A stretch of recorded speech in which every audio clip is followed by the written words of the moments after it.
My dear student, welcome in today's video session. आज की class में हम डिस्कस करेंगे पोटेंशियोमीटर। बहुत ही इजी, इंटरेस्टिंग और प्रैक्टिकल बेस्ड आपका ये टॉपिक है। So you know this is our chapter current and electricity. So without making any delay करते हैं स्टार्ट। और आप वीडियो को अच्छे से कॉन्सेप्चुअली अंडरस्टैंड करने के लिए वीडियो के लास्ट तक बने रहना, क्योंकि इस टॉपिक को मैं बिल्कुल इजी एंड डिटेल वे में समझाने की कोशिश करूंगा। ओके वो तब तक ही पॉसिबल हो पाएगा जब तक आप वीडियो के लास्ट में बने रहेंगे। ओके सो देखिएगा, फर्स्ट ऑफ ऑल हम बात करें पोटेंशियोमीटर की, तो पोटेंशियोमीटर का यूज क्या है? What is the use of potentiometer? Potentiometer एक ऐसा डिवाइस है बेटा जिसकी हेल्प से हम पोटेंशियल डिफरेंस मेजर करते हैं। ठीक है ना? तो इसकी हेल्प से हम क्या करते हैं? To measure potential difference. इसकी हेल्प से हम पोटेंशियल डिफरेंस मेजर करते हैं, और आपके पास कोई सेल है तो उसकी ईएमएफ भी मेजर कर सकते हैं। ठीक है, फिर और इसके क्या क्या यूज है?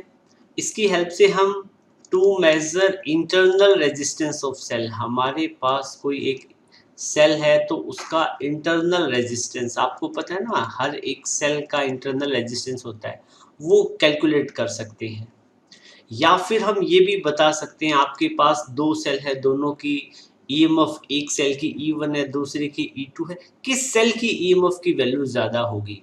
तो आप इसकी हेल्प से क्या कर सकते हैं? To compare EMF of a cell, EMF of cells, आप सेल्स की ईएमएफ को कंपेयर कर पाओगे। ठीक है, तो ये तो बेसिकली पोटेंशियोमीटर की यूज है। और पोटेंशियोमीटर का खास यूज क्या है? ये पोटेंशियल डिफरेंस को मेजर करता है। फिर आपके माइंड में आएगा, सर पोटेंशियल डिफरेंस को मेजर करने के लिए तो हम वोल्टमीटर यूज क्यों नहीं करते? Why we don't use voltmeter? आपको पता है ना, वोल्टमीटर एक ऐसा डिवाइस है जो पोटेंशियल डिफरेंस को मेजर करता है। क्लास 10th में आपने पढ़ा है। अब ये पोटेंशियोमीटर कहाँ से आ गया? पोटेंशियोमीटर को क्यों यूज करते हैं? ठीक है, फिर हम कंपैरिजन की बात करें तो एक तरफ आपके पास पोटेंशियोमीटर है, दूसरी तरफ वोल्टमीटर। ठीक है, दोनों में से बेटर कौन सा है? Which is better? तो अगेन मैं कहूंगा कि बेटर कौन सा है? पोटेंशियोमीटर। बेटर तो पोटेंशियोमीटर है। पोटेंशियोमीटर बेटर इसलिए है बेटा क्योंकि ये जो जीरो करंट पे काम करता है डिवाइस, मतलब ये करंट को कंज्यूम ही नहीं करता पोटेंशियल डिफरेंस मेजर करना हो तो। और वहां पे वोल्टमीटर क्या है? करंट की कुछ करंट कंज्यूम करता है, इसको कुछ पावर चाहिए, तब ये पोटेंशियल डिफरेंस बताएगा। लेकिन पोटेंशियोमीटर विदाउट करंट, मतलब नल डिफ्लेक्शन पे काम करने वाला एक ऐसा डिवाइस है। ठीक है ना? तो जो क्या है, पोटेंशियल डिफरेंस की वैल्यू बताता है। ठीक है, वोल्टमीटर हमेशा एक्चुअल पोटेंशियल डिफरेंस से हमेशा कम बताएगा, क्योंकि कुछ ये खुद कंज्यूम कर लेता है, बट पोटेंशियोमीटर ऐसा नहीं करता। अब फिर मैं आपसे नेक्स्ट चीज पूछूं, बट वी ऑफन यूज, हम कौन सा डिवाइस यूज करते हैं पोटेंशियल डिफरेंस मेजर करने के लिए? तो अगेन मैं कहूंगा हम यूज करेंगे वोल्टमीटर। बोलो सर ये तो मजाक कर रहे हो आप, ये तो क्लास 10th में हमने पढ़ ही लिया था। फिर पोटेंशियोमीटर की रिक्वायरमेंट क्या है? रिक्वायरमेंट इसलिए पड़ी क्योंकि पोटेंशियोमीटर का साइज बहुत बड़ा होता है। ये जो पोटेंशियोमीटर आप देख रहे हो, इसका साइज बहुत बड़ा होता है, और वोल्टमीटर बिल्कुल छोटा सा डिवाइस है, कॉम्पैक्ट है, इजी टू कॉम्पैक्ट, मतलब आप हाथ में रख सकते हो, पॉकेट में डाल सकते हो वोल्टमीटर को। बट पोटेंशियोमीटर का साइज मीटर में भी हो सकता है। ठीक है, तो इसलिए ये डिफरेंस है। अब हम दोनों को प्रैक्टिकली, दोनों दिखने में कैसे दिखते हैं, मैं आपको एक इमेज दिखाऊंगा, उसमें आप ऑब्जर्व कर पाओगे। यहाँ पे देखिएगा, ये अपना वोल्टमीटर है, ये अपना क्या है? वोल्टमीटर है। ठीक है, तो वोल्टमीटर ये आपने फिजिक्स लैब में देखा होगा, आपने अपने स्कूल की फिजिक्स लैब में देखा हो। तो ये V लिखा होता है वोल्टमीटर, ये वोल्टमीटर का टर्मिनल है, दो टर्मिनल दिखा रखे, यहाँ पे कनेक्शंस करते हैं हम। और ये रीडिंग है यहाँ पे, जैसे ये नीडल होती है कि नीडल मूव करती रहती है, यहाँ पे थोड़ा सा आप अच्छे से देखो तो ये नीडल होती है। तो जैसे इसमें से करंट फ्लो करेगा, ठीक है, पोटेंशियल डिफरेंस सेट हो जाता है इस डिवाइस के क्रॉस, तो ये नीडल ऐसे ऐसे मूव करती है, ठीक है। ये नीडल 2 पे आती है तो बताएगी कि 2 वोल्ट का पोटेंशियल डिफरेंस है, 10 पे आएगी तो 10 वोल्ट का, ठीक है। अब पोटेंशियोमीटर की बात करें तो पोटेंशियोमीटर एक बड़ा ही लंबा चौड़ा डायग्राम आप देख पा रहे हो ना। पोटेंशियोमीटर कई सारे इक्विपमेंट का कॉम्बिनेशन होता है, ठीक है। स्क्रीन पे आप इसको देख पा रहे हो तो पोटेंशियोमीटर में दोनों के साइज में डिफरेंस तो समझ में आ गया ना। तो पोटेंशियोमीटर का साइज काफी बड़ा होता है, इसीलिए इसको ऑफन हम यूज नहीं करते हैं, ठीक है। बट बेस्ट तो पोटेंशियोमीटर है if you want to measure the true potential difference between any two point in electric circuit. तो अब पोटेंशियोमीटर में क्या क्या होता है, देखो पोटेंशियोमीटर में आप थोड़ा सा ध्यान देके देखें तो पोटेंशियोमीटर में एक तो ये वुडन बोर्ड होता है यहाँ पे, ठीक है ना। एक वुडन बोर्ड आपको दिख रहा होगा इस इमेज में सेंटर में, ठीक है ना, वुड वुड कलर में है वुडन बोर्ड। और इस वुडन बोर्ड पे हमने एक वायर स्ट्रेच कर रखी है, ठीक है। क्या स्ट्रेच कर रखी है, वायर। इसमें ऐसे ये कॉन्स्टेंटन और मैंगनीन की वायर लेते हैं, हाईली रेजिस्टिव मटेरियल होती है, मटेरियल होता है, और एक वायर ऐसे स्ट्रेच करके हमने यूं यूं यूं, ठीक है, इस तरीके से ये वायर है। और ये वायर है ना काफ़ी लंबी होती है, यूजुअली 400 सेंटीमीटर से लेके 1000 सेंटीमीटर तक होती है, 400 से लेके 1000 सेंटीमीटर तक होती है, ठीक है। अब ये एक वायर यहाँ तक एक्सटेंड कर दी, उसके बाद में हम यहाँ पे कॉपर की स्ट्रिप्स लगा देंगे इनको कनेक्ट करने के लिए, ठीक है ना। ये कॉपर की स्ट्रिप्स होती है, ऐसे कॉपर की स्ट्रिप्स की हम आगे अगले डायग्राम में अच्छे से बताऊंगा हम आपको। कॉपर की स्ट्रिप्स लगा देंगे, थिक स्ट्रिप्स। वो इसलिए लगाते हैं क्योंकि कॉपर की स्ट्रिप्स का रेजिस्टेंस कम होता है, तो करंट इसमें क्या ड्रॉप नहीं होगा इसके क्रॉस, रेजिस्टेंस काफ़ी कम होने से। तो इस तरीके से ये तो आपका वुडन बोर्ड बन गया। ये आप यूज़ करते हो यहाँ पे कॉन्स्टेंटन और मैंगनीन की वायर।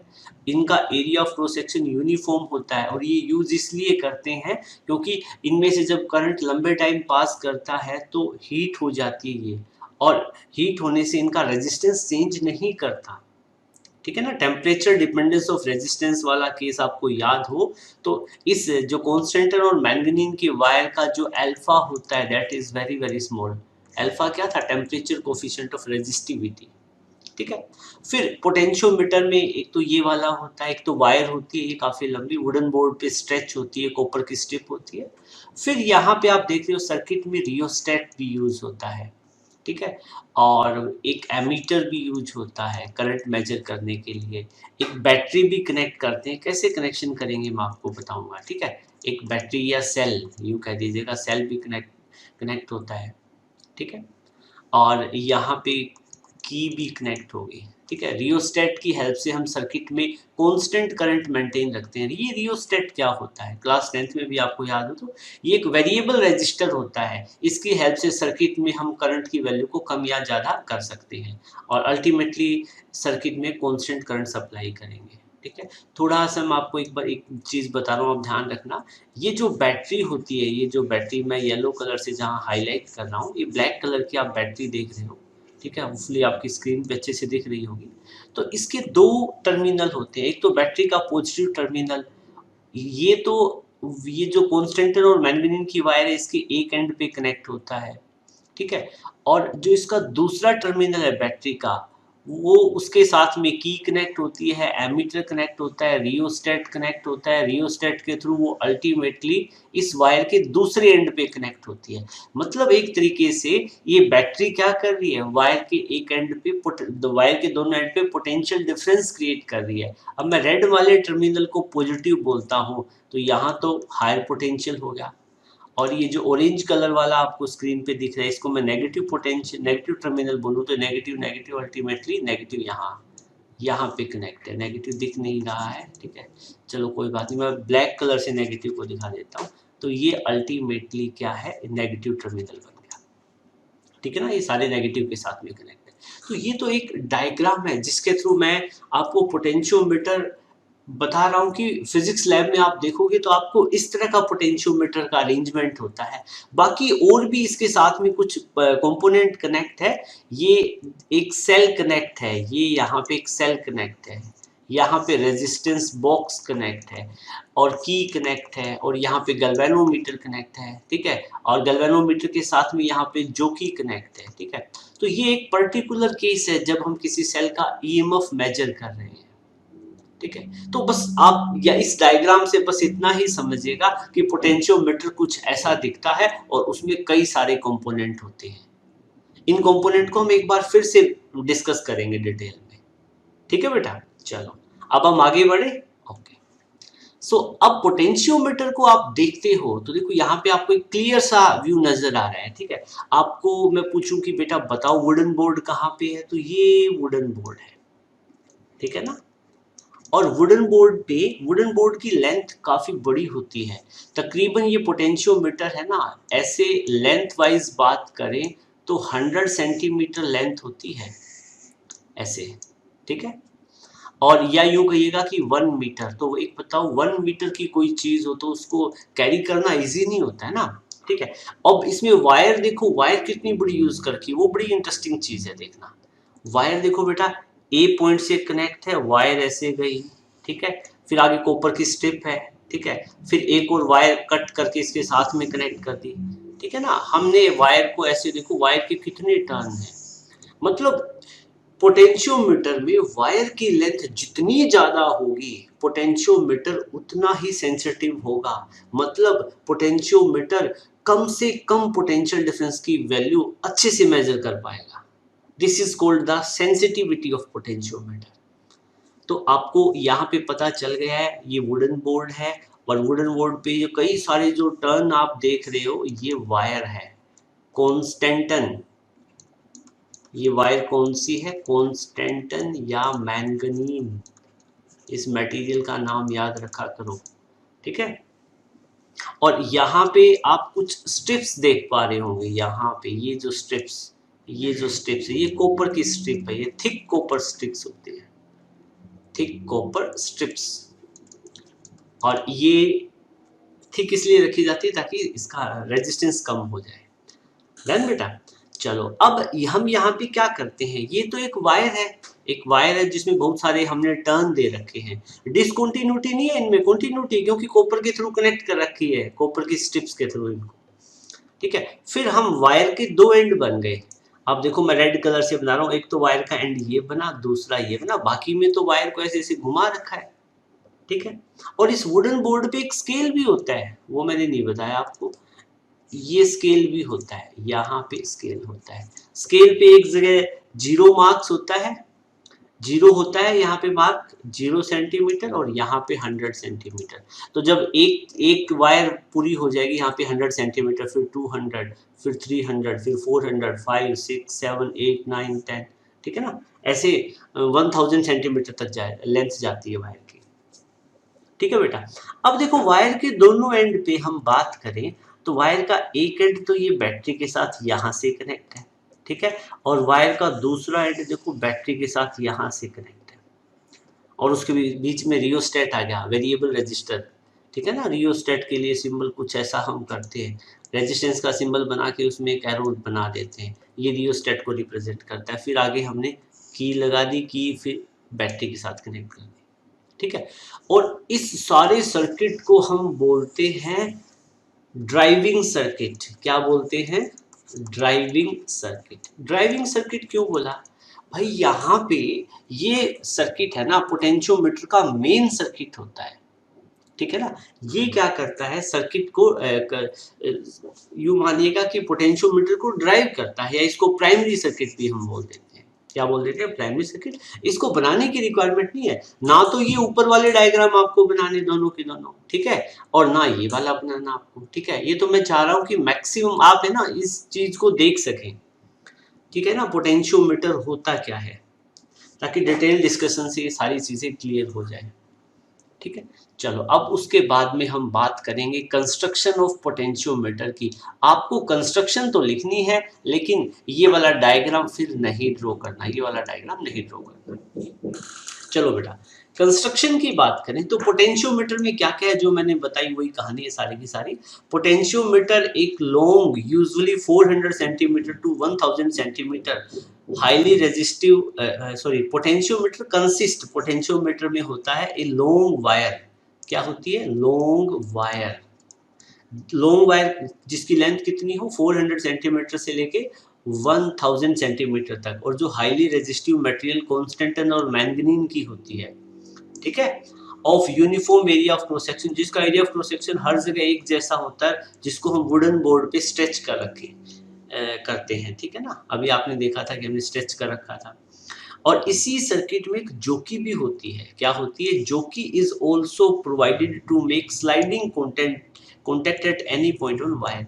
बेटा यहाँ पे देखो, ये जो पॉइंट ई है इसके साथ में यूजुअली हम रखते हैं, कई बार हम पोटेंशियल वोल्ट मीटर लगा देंगे, ठीक है, या आप यहाँ पे इतना वोल्ट मीटर वाली चीज़ों से कंफ्यूज हो रहे तो मैं जस्ट आपको बता देता हूँ, पॉइंट ए के साथ में हम जोकी कनेक्ट कर देते हैं, ठीक है। और जोकी कनेक्ट करने का मतलब है कि एक मूविंग पार्ट है जो एक जगह से दूसरी जगह मूव कर सके। You are getting my point? जो कि वो चीज़ होती है जो मूव करती है, ठीक है। तो हम जोकी को उठा के यहाँ पे रख सकते हैं, फिर जोकी को हम यहाँ पे लेके जा सकते हैं जेड एस पॉइंट पे, जोकी को हम यहाँ पे लेके जा सकते हैं, जोकी को हम यहाँ पे वायर, मतलब हम किसी भी पॉइंट को फ्रीली ऐसे ऐसे हाथ से मूव, ऐसे ऐसे मूव कर, जैसे आप स्क्रीन पे कर्सर मूव कर रहा है ना, वैसे जोकी को इन वायर पे ऐसे ऐसे हम मूव करवा सकते हैं। मतलब हम स्लाइडिंग कॉन्टैक्ट करते हैं। ये प्रैक्टिकल करते हुए हम एक चीज का ध्यान रखते हैं, जोकी को कभी भी है ना ज्यादा प्रेस नहीं करेंगे वायर के साथ में, क्योंकि ज्यादा लो प्रेस करेंगे तो वायर का area of cross section change हो जाएगा। ना इसको ज्यादा रब करते हैं इस वायर के साथ में, ठीक है। लेकिन प्रैक्टिकल जब करते हैं तो स्टूडेंट कई बार गड़बड़ करते हैं, क्योंकि उनको मजा आता है ऐसा करने में, ठीक है। Okay, A battery of EMF E sends current, constant current using rheostat. अब देखो इस सर्किट में हमने बैटरी कनेक्ट कर रखी है। ये देखो मैं जहाँ पे हाईलाइट कर रहा हूँ ब्लैक कलर की, आप देख पा रहे हो स्क्रीन पे, तो यहाँ पे एक बैटरी होती है। ये बैटरी सर्किट में कांस्टेंट करंट भेजती है, इसीलिए हमने यहाँ पे रियोस्टेट लगा रखा है। इससे हम रेजिस्टेंस को सेट कर सकते हैं, कांस्टेंट करंट की वैल्यू सर्किट में भेज देंगे। और फिर इसी के साथ में हम एक एमीटर भी लगा देते हैं, ठीक है ना। रियोस्टेट के साथ में या बैटरी के पास में यहाँ पे एक एमीटर भी लगा देते हैं। जब मैं आपको बताऊंगा कि जो डायग्राम आपको बोर्ड एग्जाम में बनाना है ना, उसमें हम सारी चीज बनाएंगे, ठीक है। दो तरह की सर्किट बनाएंगे, एक तो वैसे ही कॉन्सेप्ट समझने के लिए, दूसरा जो आपको बोर्ड एग्जाम में बनाना है। तो अभी मैं मानता हूं कि अभी आपको पोटेंशियोमीटर की कहानी समझ में आ गई। पोटेंशियोमीटर क्या क्या काम करता है? इट मेजर पोटेंशियल डिफरेंस या ईएमएफ ऑफ सेल मेजर कर सकता है, ये ईएमएफ को कंपेयर कर सकता है, और किसी भी सेल का इंटरनल रेजिस्टेंस मेजर कर पाता है। और बहुत ही मज़ेदार डिवाइस होता है, ठीक है। अब इसी डिवाइस को आगे एक्सप्लोर करते हैं, और आप अपना कंसंट्रेशन लेवल अब थोड़ा सा और इंक्रीज कर लें। चलो बेटा, हाँ एक और चीज़ मैं आपको बता देता हूँ। कई बार आपसे सीबीएसई पूछता है एग्जाम में, कह रहा है कि भाई पोटेंशियोमीटर क्यों यूज करते हो, पोटेंशियोमीटर क्यों यूज करते हो, वोल्टमीटर क्यों नहीं करते, टू मेजर पोटेंशियल डिफरेंस या कई अदर होती है रिक्वायरमेंट अपनी साइंटिफिक। तो ये क्या कहता है? कहता है कि पोटेंशियोमीटर वेरी एक्यूरेट डिवाइस है because it works on comparison method पे काम करता है। इसमें कोई डिफ्लेक्शन या पॉइंटर नहीं होता। इसका तो कोई आपने डिफ्लेक्ट पॉइंटर वगैरह तो नहीं देखा था, वो तो वोल्टमीटर में देखा था। वोल्टमीटर में होता है पॉइंटर जो ऐसे ऐसे मूव करता है, ठीक है। और ये अननोन, ठीक है, डिफ्लेक्शन मेथड अननोन वोल्टेज को मेजर करने के लिए। अननोन वोल्टेज का मतलब है आप घर से निकले, रास्ते में आपको कोई सेल मिल गया, आप उसकी वोल्टेज फाइंड आउट करना चाहते हो, पोटेंशियल डिफरेंस कितना है उसका, वो फाइंड आउट करना चाहते हो, तो पोटेंशियोमीटर की हेल्प से इजीली कर सकते हो। फिर इसकी सबसे मजेदार बात क्या है? इट मेजर नल और बैलेंस पॉइंट। इसमें हम देखेंगे यहाँ पे नल पॉइंट और बैलेंस पॉइंट वाली कंडीशन बनेगी। यहाँ हम सर्किट में जोकी के साथ में गैल्वेनोमीटर भी कनेक्ट करेंगे। यहाँ पे आप देखोगे तो हम जोकी के साथ में यहाँ जोकी कोई भी एक सेट ले लो, सारी जोकी वाली वायर है, तो इसमें हम एक गैल्वेनोमीटर रखते हैं, और उस गैल्वेनोमीटर में जब नल डिफ्लेक्शन आ जाता है, मतलब जीरो करंट इंडिकेट करता है, तब हम वहाँ पे पोटेंशियल डिफरेंस मेजर कर पाते हैं। ठीक है ना। तो मतलब ये नल डिफ्लेक्शन या बैलेंस पॉइंट पे काम सिस्टम पे काम करता है, जिसमें क्या किसी भी पावर की रिक्वायरमेंट नहीं होती, ठीक है। और लास्ट बात करें तो the working of potentiometer is free from source resistance. इसमें सोर्स का खुद का कोई रेजिस्टेंस नहीं होता, because no current flow through potentiometer when it is balance. क्योंकि जब पोटेंशियोमीटर बैलेंस होता है तो उस टाइम इसमें से कोई करंट फ्लो नहीं करता। अल्टीमेटली कहानी ये है, ये बहुत अच्छा डिवाइस है पोटेंशियल डिफरेंस मेजर करने के लिए, जीरो करंट पे या नल डिफ्लेक्शन पे काम करता है। तो ये बातें नोट कर लेना, ठीक है। कैसे करेगा, क्या करेगा, वो सारी चीजें हम डिस्कस करने वाले हैं, ठीक है। ओके, अब आता है हमारे पास प्रिंसिपल ऑफ पोटेंशियोमीटर। मतलब पोटेंशियोमीटर होता है, उसका प्रिंसिपल क्या है वो बात करेंगे, चलिए, ठीक है। तो सबसे पहले मैं एक सिंपल सा डायग्राम, सर्किट डायग्राम बनाऊंगा जो पोटेंशियोमीटर का होगा, लेकिन वो आपको पेपर में नहीं बनाना है, ठीक है। कॉन्सेप्ट समझाऊंगा मैं आपको अच्छे तरीके से। ये मैंने स्लाइड वायर मीटर ब्रिज में भी कुछ ऐसा ऐसा कॉन्सेप्ट समझाया था, तो आपको मतलब अच्छा लगेगा ये समझ, ठीक है। अब इसमें क्या कहते हैं, ये कहता है कि पोटेंशियोमीटर में एक तरीके से ना देसी डायग्राम है, तो इस पोटेंशियोमीटर में क्या होता है आपको पता है, एक वायर होती है। ये वायर कलर थोड़ा अच्छे से विजिबल नहीं है, मैं वायर पर्पल कलर से दिखा देता हूँ। पोटेंशियोमीटर में एक वायर होती है, ठीक है। और वायर कितनी होती है, 400 से 1000 सेंटीमीटर। तो ये वायर ऐसे ऐसे हमने पोटेंशियोमीटर जब देखा था तो इस तरह से ऐसे हमने देखा था ना कि वायर ऐसे थी, ठीक है। ये रेगुलर कॉन्टैक्ट नहीं होता है, बीच में कॉपर की स्ट्रिप्स होती है, ठीक है। तो मतलब हमें जो वायर है वो कितनी लेनी है, काफ़ी लॉन्ग वायर लेनी है। तो लॉन्ग वायर लेंगे हम, लेकिन हम उस वायर को इतने सारे टर्न ना दिखा के सिंपल सी एक वायर दिखा देते हैं। ये मेरे पास वायर है, ठीक है, और इसकी लेंथ कितनी है, 1000 सेंटीमीटर या 400 सेंटीमीटर 5 कितनी भी ले सकता हूँ, ठीक है। मतलब काफ़ी लंबी चौड़ी वायर है, ठीक है। ओके, सो और ये वायर के दो एंड है, ठीक है। इस वाले एंड को मैं ए बोलूंगा और ये मेरा पॉइंट कौन सा है, बी। ये तो वायर होगी, हाईली रेजिस्टिव वायर होगी। अब मेरे को क्या करना है बेटा, इस वायर के साथ में मेरे को बैटरी कनेक्ट करनी है। तो मैं क्या करूँगा, यहाँ पे एक सेल बैटरी कनेक्ट कर दूंगा, कॉम्बिनेशन ऑफ सेल। ये मैंने बैटरी कनेक्ट कर दी। फिर बैटरी है तो इसका कुछ ईएमएफ होगा, मैं कह रहा हूँ कि इसका ईएमएफ कितना है, E। फिर इसी के साथ में मैं एक एमीटर लगा दूंगा, क्योंकि सर्किट में करंट फ्लो करेगा तो वो ये मेजर करेगा। फिर आगे हम की भी लगा देंगे, की को क्लोज करेंगे तभी सर्किट कंप्लीट होगा। फिर इस आपको पता है पोटेंशियोमीटर में क्या होता है, एक रियोस्टेट होता है, ऐसे ऐसे रियोस्टेट बना देंगे, RH, ठीक है ना। रियोस्टेट दिखने में कुछ अलग होता है, यहाँ पे सिंबल ऐसा होता है, रियोस्टेट एक एरो का सिंबल दिखाते हैं। ये रियोस्टेट बन गया, ठीक है बेटा। और ये देखो, ये जो एमीटर है बैटरी के नेगेटिव, बैटरी के दो टर्मिनल है ना, एक तो यहाँ वाला पॉजिटिव, यहाँ वाला नेगेटिव, तो ये सारे नेगेटिव टर्मिनल से कनेक्ट है। और अल्टीमेटली हम बात करें तो ये जो नेगेटिव वाला टर्मिनल है, ये जो नेगेटिव वाला टर्मिनल है, फिर हम कहाँ कनेक्ट कर देंगे इसको, बी पॉइंट के साथ में, ठीक है। अब यहाँ पे आना, एक बार बैटरी का नेगेटिव के साथ एमीटर ये आगे फर्दर कनेक्ट, तो मतलब बी एंड लोअर पोटेंशियल पे आ गया। क्या आ गया, लोअर पोटेंशियल पे। कब आएगा, जब की को क्लोज करेंगे। मतलब क्या है, ये सर्किट बन गया है।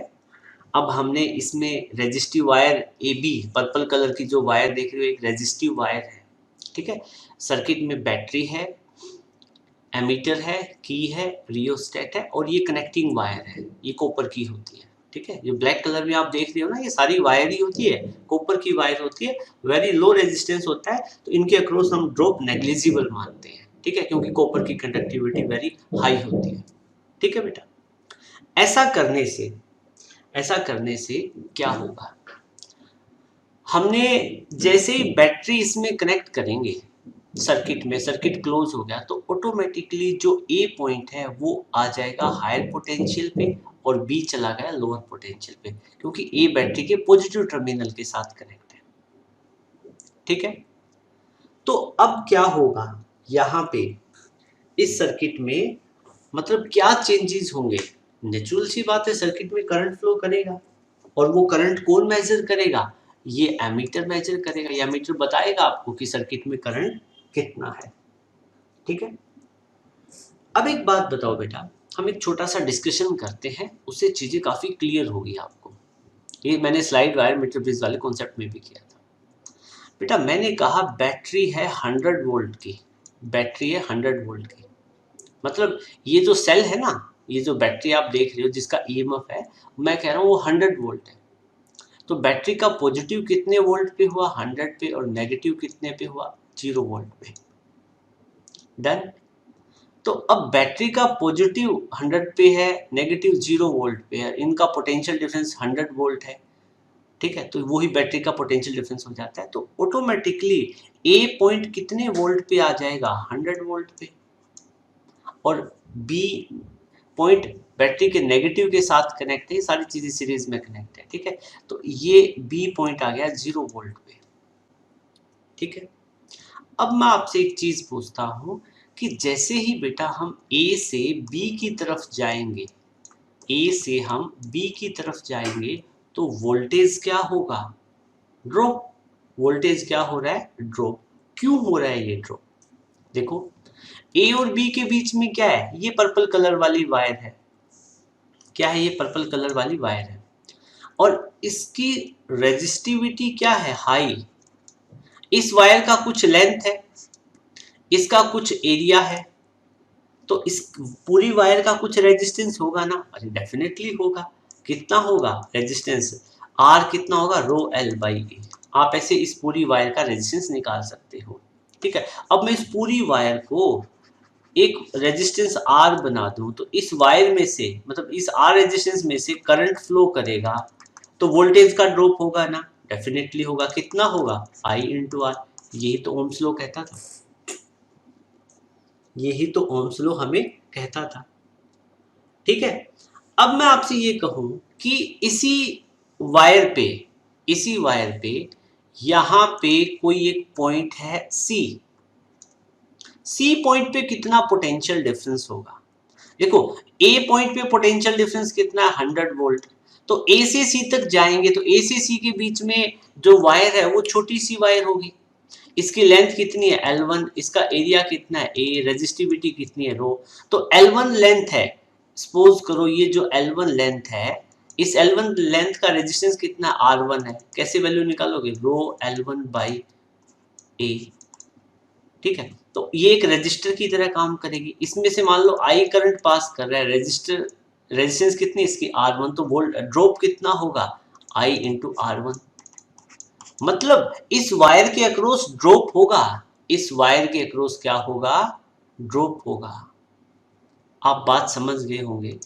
ठीक है, देखो क्या है बेटा, मैं इसको एक बार रब कर देता हूं। इसका भी काम नहीं है। ठीक है, मेरा एक ही समझाने का यहाँ पे मोटिव ये था कि जब कोई हाईली रेजिस्टिव वायर है, ठीक है, उसमें से करंट उस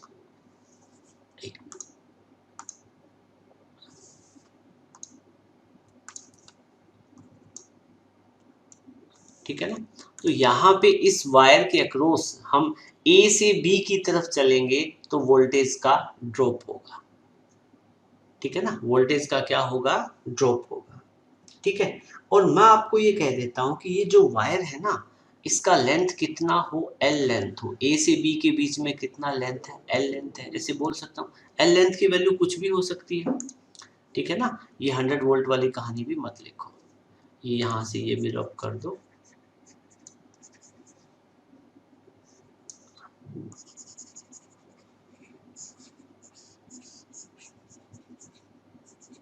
देखो, टॉपिक को मैं बिल्कुल आप अच्छे तरीके से खोल के समझा रहा हूँ ताकि आपको दिक्कत ना हो।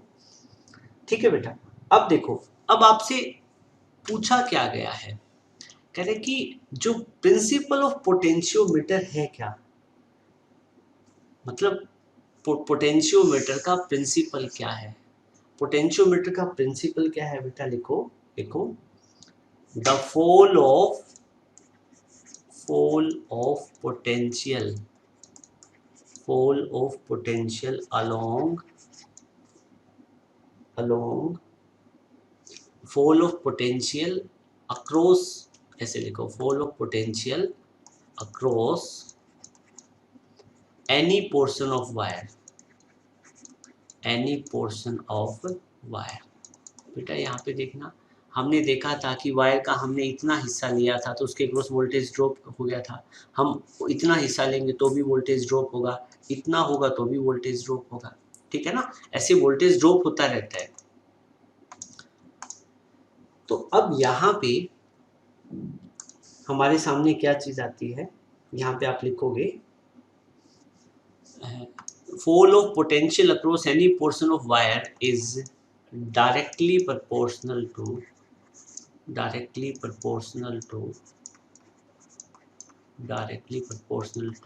length of wire,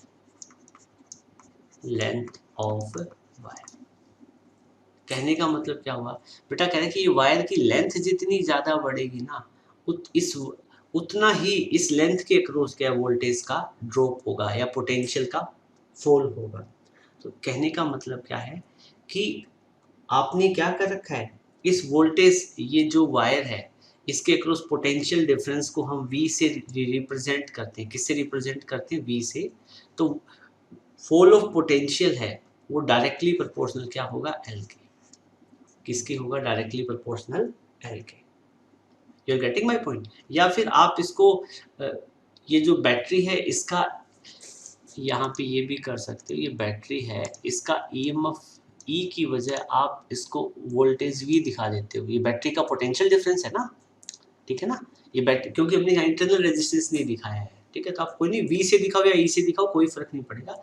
तो ये जो बैटरी का मान लो पोटेंशियल डिफरेंस कितना था, 100 वोल्ट था, तो इस वायर का एक एंड 100 वोल्ट पे आ जाएगा, दूसरा कितने पे आ जाएगा, 0 वोल्ट पे आ जाएगा। तो अब जब हम इस डायरेक्शन में चलेंगे तो ये 100 वोल्ट का पोटेंशियल डिफरेंस इस वायर के अलोंग क्या है, फॉल कर जाएगा ना। You are getting my point. तो बस यही बात बताई गई है और कुछ नहीं, रॉकेट साइंस वाली बात नहीं है, ये इसको रब कर। तो ये पॉइंट बताता है, कह रहे कि जो fall of potential across any portion of wire है वो डायरेक्टली प्रोपोर्शनल होता है लेंथ ऑफ वायर के, ठीक है। और प्रोपोर्शनलिटी का सिंबल हटेगा तो इक्वल टू का सिंबल आएगा, वो आ जाएगा के, V इज इक्वल टू के एल, और के यहाँ पे आ जाता है कांस्टेंट, के क्या आ जाता है, कांस्टेंट, और के को हम यहाँ पे बोलते हैं पोटेंशियल ग्रेडियंट। के अपना क्या चीज़ है, पोटेंशियल ग्रेडियंट। बेटा बात समझ पा रहे हो, ठीक है। तो कई बार आपसे एग्जाम में ये क्वेश्चन पूछ लिया जाता है, find the unit of potential gradient. तो के की वैल्यू, आप के को क्या लिख दोगे, V/L, के को क्या लिखोगे, V/L। तो के की आपको यूनिट आपसे पूछी जाए, यूनिट ऑफ के की यूनिट क्या बनेगी, तो के V/L होता है। V पोटेंशियल डिफरेंस को मेजर करेंगे वोल्ट में, लेंथ को मीटर में, तो इसका यूनिट बन जाएगा वोल्ट पर मीटर, तो के की यूनिट हो जाएगी वोल्ट मीटर इनवर्स, ठीक है बेटा, इस चीज का आपको ध्यान रखना है। डन, अच्छे से समझ में आ गया होगा। अब हम पोटेंशियोमीटर की थियरी की बात करें, पोटेंशियोमीटर की थियरी क्या रहेगी, ठीक है। तो इस केस में हाँ, यहाँ से आप एक ग्राफ भी बना सकते हो, ठीक है ना, आपकी हर बुक में आपको गिवन मिलेगा ये। आपसे मैं कहूँ कि आप V और L के बीच में ग्राफ बनाओ, पोटेंशियल डिफरेंस और लेंथ ऑफ वायर के बीच में, तो ग्राफ आपका क्या रहेगा, दोनों डायरेक्टली प्रोपोर्शनल है तो क्या आएगी, स्ट्रेट लाइन, क्या मिलेगी, स्ट्रेट लाइन। अब हम पोटेंशियोमीटर की थ्योरी की बात करें, ठीक है। अब मैं आपसे ये कहूँ, पोटेंशियोमीटर की जो वायर है, कहाँ है वायर, ये जो L लेंथ की वायर देख रहे हो, इसके दोनों एंड पे कितना पोटेंशियल डिफरेंस है, जितना पोटेंशियल डिफरेंस बैटरी का है, क्योंकि तो बैटरी के साथ कनेक्ट है, और बैटरी का पोटेंशियल डिफरेंस कितना है, V, ठीक है। तो मैं यहाँ पे क्या करता हूँ, ये ड्रॉ कर देता हूँ, लिख देता हूँ थियरी में, if V is potential difference across wire of length L, L length की वायर के क्रॉस पोटेंशियल कितना ड्रॉप हो रहा है, पोटेंशियल डिफरेंस या पोटेंशियल ड्रॉप भी लिख सकते हैं उसको, क्योंकि वायर के क्रॉस इतना वोल्टेज ड्रॉप कर जाएगा ना, क्योंकि इस वायर का खुद का रजिस्टर है, ठीक है, IR ड्रॉप होता है। और इस वायर में से कितना करंट फ्लो कर रहा है, I क्या चीज है, current flowing through wire, wire में से जो करंट फ्लो कर रहा है वो I है, ठीक है। ओम्स लॉ याद है, using Ohm's law, using Ohm's law, Ohm's law क्या कहता है, V is equal to I R, तो V is equal to I R resistance को हम क्या लिख सकते हैं, रो एल बाई ए, क्या लिख सकते हैं, रो एल बाई ए। तो आपको पता है यहाँ पे ये क्या क्या चीज है, हम रो की बात करें, किसकी बात करें, रो की नहीं, रो की, तो मुश्किल थोड़ा सा टॉपिक अच्छा हो ना, उसको देखे रोना नहीं चाहिए स्टूडेंट लोग को। तो रो बेसिकली क्या चीज है, रेजिस्टिविटी ऑफ वायर, ठीक है। एल क्या चीज है बेटा, लेंथ ऑफ वायर, ये तो आपको पता है, लेंथ ऑफ वायर। और ए क्या चीज है, area of cross section of wire, ठीक है। चलो अब हम बात कर रहे थे रेजिस्टिविटी की, यहाँ यहाँ तो V, अब इस वाले केस में आप ये देखो, रेजिस्टिविटी मटेरियल की कांस्टेंट है, सर्किट में से कांस्टेंट करंट फ्लो करते हैं, ठीक है, फ्लो करवाते हैं, ठीक, इसीलिए रियोस्टेट लगाया हुआ होता है। ए क्या चीज़ है, area of cross section, wire का area of cross section constant रखते हैं ताकि कोई गड़बड़ ना हो जाए, ठीक है ना, इसीलिए तो हम क्या करते हैं, रफली मूव नहीं करवाते जॉकी को, एक स्मूथ कॉन्टेक्ट बनाते हैं। तो यहाँ पे आप देख रहे हो, हम क्या लिख देंगे, ये सारी चीज क्या है, कांस्टेंट है, ये सारी चीज क्या है, कांस्टेंट, आई रो कांस्टेंट। तो एक बात बताओ, आपको यहाँ पे पता चल गया कि आई रो अपॉन में ए, ये क्या चीज है, कांस्टेंट, जिसको हम के बोल रहे हैं, ठीक है।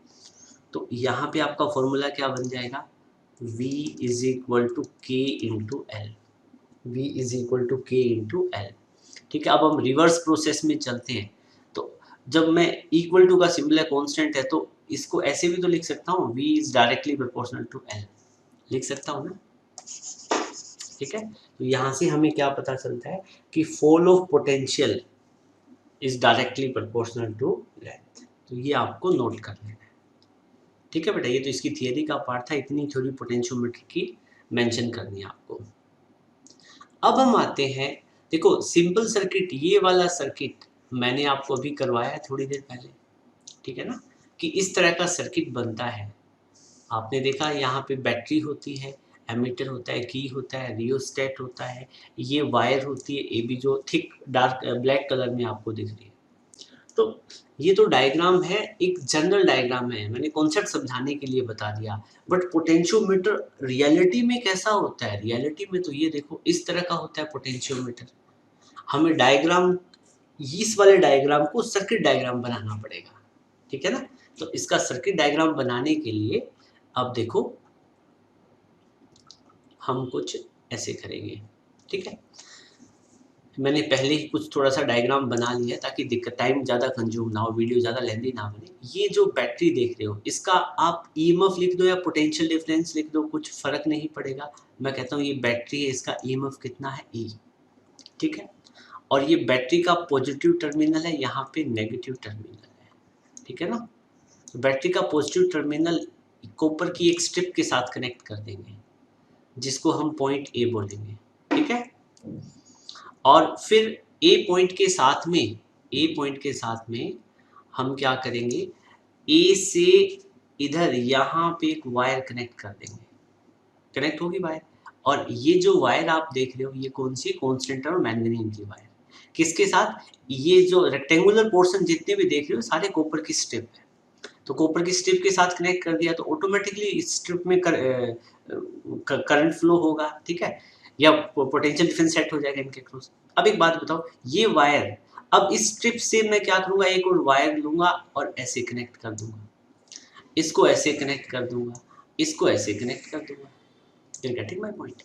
तो यहाँ पे अब आपकी जो ये ए बी वायर थी ना, ए बी वायर, तो इस वायर का ए वाला हिस्सा यहाँ पे, फिर ये ऐसे ऐसे ऐसे, ठीक है।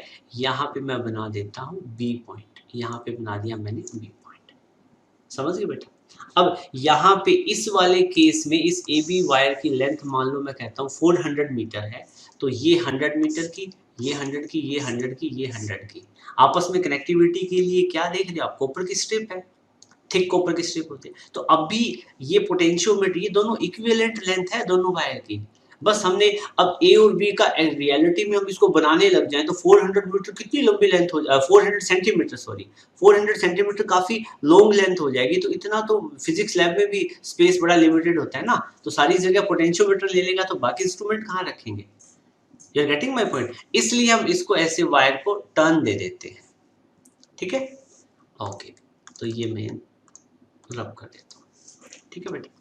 और अब एक बात बताओ, ये अब पूरी आप पर्पल कलर में देख रहे हो, ये वायर कनेक्ट हो गई है, ठीक है। कॉपर की स्ट्रिप्स का कलर अलग बना दो, ये कॉपर की स्ट्रिप्स बना देता हूँ, कहीं कंफ्यूजन नहीं होनी चाहिए आपको। ये कुछ ऐसी कॉपर की स्ट्रिप्स कहाँ यूज होती है, याद करो प्रीवियस क्लास में जब स्लाइड वायर मीटर ब्रिज के अबाउट हम पढ़ रहे थे, तब भी हम कुछ ऐसा हमने स्टडी किया था, ठीक है।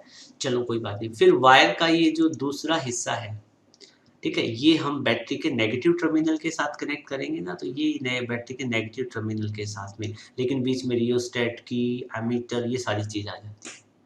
तो ये वो डायग्राम है जो आपको एग्जाम में ड्रॉ करना है। हाँ, एक और चीज, अब मैंने आपको बताया था कि ए पॉइंट के साथ में हमारे पास गैल्वेनोमीटर होता है, और यहाँ पे सॉरी, अभी ए पॉइंट के साथ में जस्ट जोकी दिखा दो कि जोकी होती है हमारे पास, और जोकी को हम कहीं पे भी टच करवा सकते हैं, ऐसे ऐसे स्लाइडिंग कॉन्टेक्ट करवाते हैं, ठीक है ना। अभी बताएंगे इस जोकी और ए पॉइंट के बीच में हम एक सेल रखेंगे कुछ पर्टिकुलर ईएमएफ का, ठीक है। फिर उस सेल के अक्रॉस हम उस सेल का पोटेंशियल डिफरेंस फाइंड आउट करेंगे पोटेंशियोमीटर का यूज करके। तो एक सिंपल सा मैंने रिप्रेजेंटेशन बना दिया है ये पोटेंशियोमीटर के लिए। अब इसके बाद में हम बात करें सेंसिटिविटी ऑफ पोटेंशियोमीटर। पोटेंशियोमीटर की सेंसिटिविटी क्या होती है बेटा, सेंसिटिविटी का मतलब क्या है कि कोई पोटेंशियोमीटर जो कम से कम पोटेंशियल डिफरेंस मेजर कर पाता है, हम कहेंगे कि उसकी सेंसिटिविटी बहुत अच्छी है, ठीक है। और सेंसिटिविटी को बढ़ाने के लिए हमें क्या करना पड़ता है, सेंसिटिविटी को बढ़ाने के लिए हमें लेंथ बढ़ानी पड़ेगी पोटेंशियोमीटर वायर की। क्यों बढ़ानी पड़ेगी बेटा, वायर की लेंथ जितनी ज्यादा होगी तो हम क्या है, रीडिंग उतने ही अच्छे तरीके से हमें मिल जाएगी। एक तो आप ऐसे सोच सकते हो, एक तो आपके पास वायर है 1 मीटर, एक है वायर आपके पास में 10 मीटर। इस वायर के दोनों एंड पे पोटेंशियल डिफरेंस, पोटेंशियल का ड्रॉप होना है 10 वोल्ट का, ये तो +10 पे जाएगा, ये 0 पे जाएगा। और ये सॉरी ये 10 वोल्ट है, ये 100, ठीक है। और ये जो 10 मीटर वाली वायर है, इसके अक्रॉस भी बैटरी लगा रखी है हमने 10 वोल्ट की, तो इस वाले एंड पे 10 वोल्ट होगा, इस वाले एंड पे 0 होगा। तो एक तो पोटेंशियल डिफरेंस फॉल करे 1 मीटर की लेंथ पे, और एक करे 100 मीटर की लेंथ पे, तो हमें रीडिंग कहाँ अच्छी मिलेगी, इस वाले केस में मिलेगी ना। क्यों, क्योंकि यहाँ पे ज्यादा लेंथ में कम पोटेंशियल फॉल करेगा, तो यहाँ ये सेंसिटिविटी, ये वाला केस हमारे लिए ज्यादा बेटर होता है, ठीक है। चलो फिर अब हम यहाँ पे ये देख लेते हैं, तो हमें सेंसिटिविटी बढ़ाने के लिए क्या करना पड़ता है, सेंसिटिविटी बढ़ाने के लिए हमें लेंथ बढ़ानी पड़ेगी। हाँ चलो एक बात बताओ, आपने ये भी पढ़ा होगा वी नो, पोटेंशियल ग्रेडियंट क्या होता है, V/L। आपको पता है इफ लेंथ इंक्रीजेस तो पोटेंशियल डिफरेंस क्या हो जाएगा, स्मॉल। क्या हो जाए, जो लेंथ बढ़ती है तो पोटेंशियल, ये क्या चीज होता है, के को हम बोलते हैं पोटेंशियल ग्रेडियंट। पोटेंशियल ग्रेडियंट की वैल्यू क्या हो जाएगी, स्मॉल।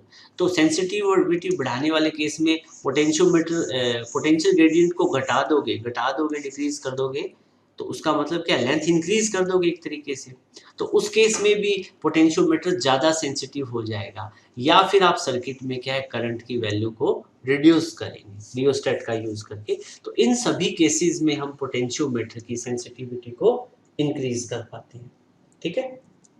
चलो, ये कई बार सीबीएसई में आया हुआ है, 1 मार्क्स में क्वेश्चन पूछ लिया जाता है कि किन किन फैक्टर पे, तो आपको ये सारे फैक्टर याद रखनी है। आप पोटेंशियोमीटर की वायर की लेंथ बढ़ाते हो तो सेंसिटिविटी बढ़ेगी, सर्किट में करंट डिक्रीज करोगे तो सेंसिटिविटी बढ़ेगी, और पोटेंशियल ग्रेडियंट आप डिक्रीज करोगे तो सेंसिटिविटी पोटेंशियोमीटर की इंक्रीज करेगी। Measure EMF of cell, diagram मैंने बना दिया जैसे आपसे बोला। तो एक बात बताओ बेटा, ये जो सेल है इसका ईएमएफ कितना है? ई, ठीक है। और हमें क्या करना है, हमारे पास एक और दूसरा सेल है। मैंने आपको बताया कि जब आप घर से निकले थे आपको एक सेल मिला था और आपको पता नहीं था कि उस सेल का ईएमएफ कितना है।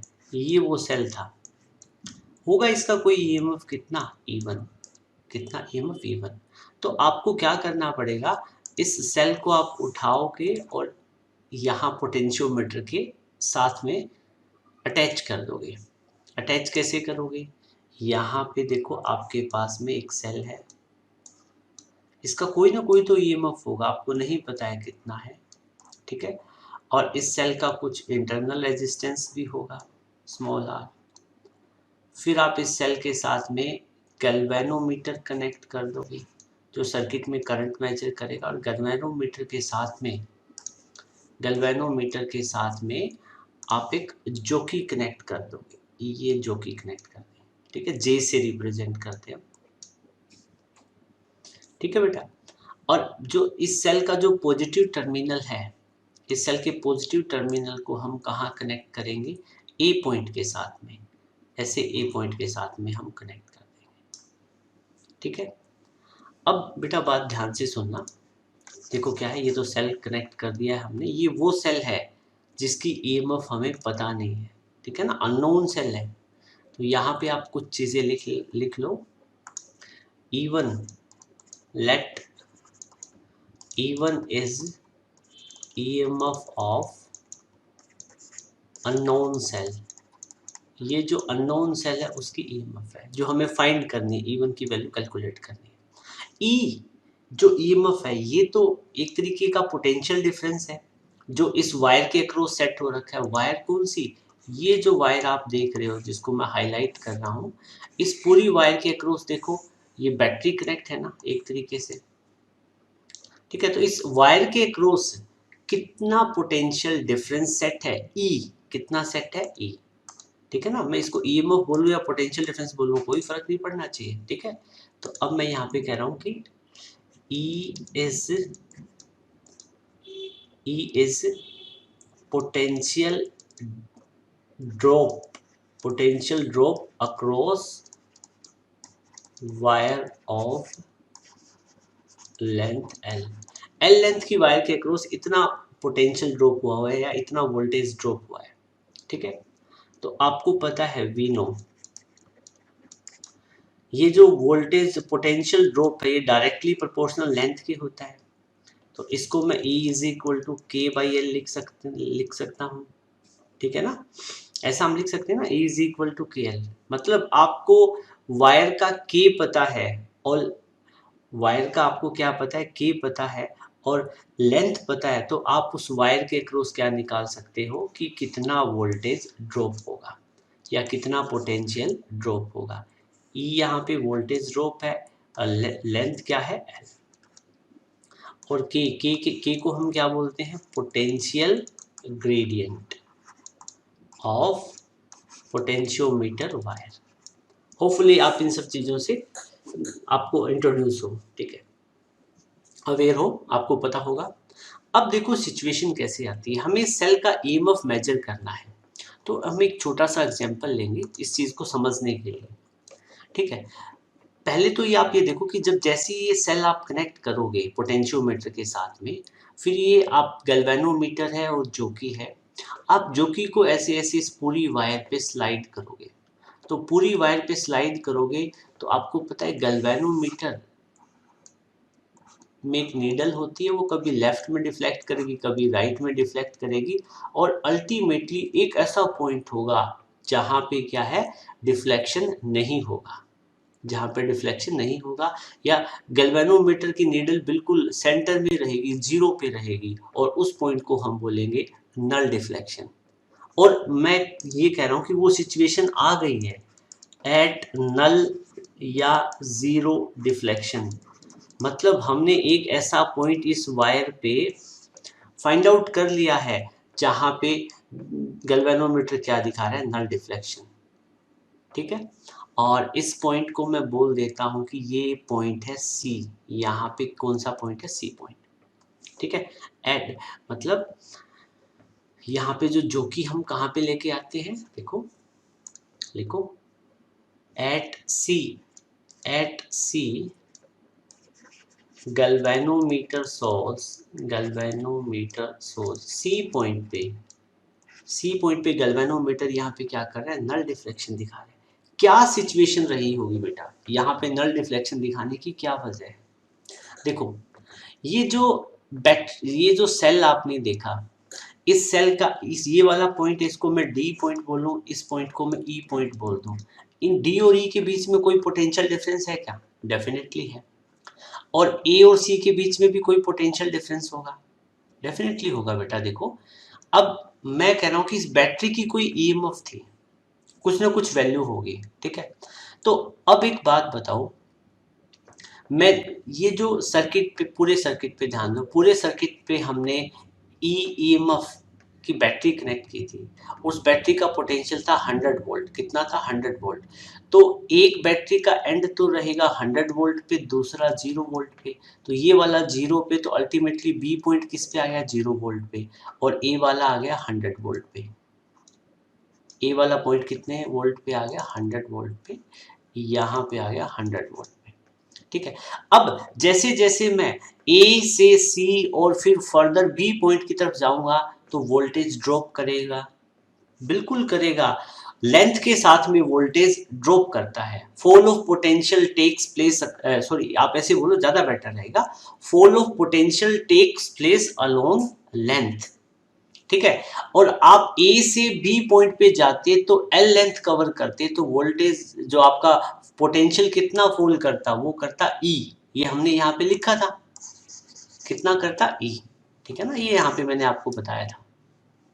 ठीक है, बट हम कितनी डिस्टेंस हमने कवर की? हम तो जब ए से सी पे गए तो हमारी लेंथ कवर कितनी हुई? L1। L1 लेंथ में क्या कुछ पोटेंशियल ड्रॉप करेगा? डेफिनेटली करेगा। ठीक है ना, पोटेंशियल ड्रॉप करेगा कितना? L1। तो आप लिखो। और हमने सी पॉइंट पे क्या देखा? देखो अब यहाँ पे जब हम ए से सी पॉइंट पे जाएंगे तो यहाँ से बेटा वोल्टेज सी पॉइंट पे गए तो मान लो कि 30 वोल्ट पोटेंशियल ड्रॉप कर गया। कितना कर गया? 30 वोल्ट।